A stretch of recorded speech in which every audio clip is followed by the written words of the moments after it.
অন্তর্বর্তীকালীন সরকারের আইন বিচার ও সংসদ বিষয়ক উপদেষ্টা অধ্যাপক আসিফ নজরুল সুইজারল্যান্ডের জেনেভা বিমানবন্দরের সামনে হেনস্থার শিকার হন। আন্তর্জাতিক শ্রম সংস্থার আইএলও গভর্নিং বডি এবং সংস্থাটির গুরুত্বপূর্ণ কর্মকর্তাদের সঙ্গে বৈঠক করতে দেশটি সফরে যান তিনি।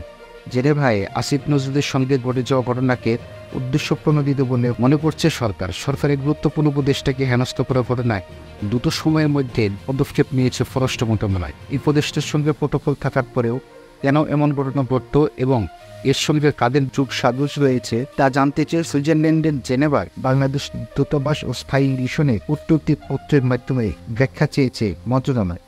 সদর দপ্তরের কূটনৈতিক পত্র পাওয়ার স্বল্প সময়ের মধ্যে মাঠে নেমে পড়ে মিশন। ইতিমধ্যে তথ্য সংগ্রহ করে ঢাকায় প্রতিবেদন পাঠিয়েছে জেনেভার বাংলাদেশের দূতাবাস ও স্থায়ী মিশন।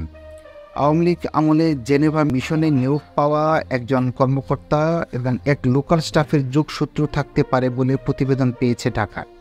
পররাষ্ট্র মন্ত্রণালয় ও কূটনৈতিক সূত্র মিশন জানিয়েছে, মিশনের প্রতিবেদকের আলোকে লেবার কাউন্সিলর মোহাম্মদ কামরুল ইসলামকে স্ট্যান্ড রিলিজ করা হয়েছে।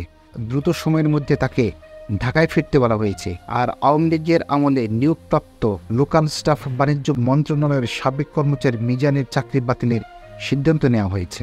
অন্যদিকে হেনস্থার ঘটনায় 3 হোতা সুইজারল্যান্ড আওয়ামী লীগের সভাপতি নজরুল ইসলাম জমাদার, সাধারণ সম্পাদক শ্যামল খান এবং ঘাতক দালাল নির্মাণ কমিটির সুইজারল্যান্ড শাখার আহ্বায়ক খলিলুর রহমান সহ প্রায় সবাইকে শনাক্ত করা হয়েছে। তাদের বিরুদ্ধে আইনগত ব্যবস্থা গ্রহণের প্রক্রিয়া শুরু হয়েছে।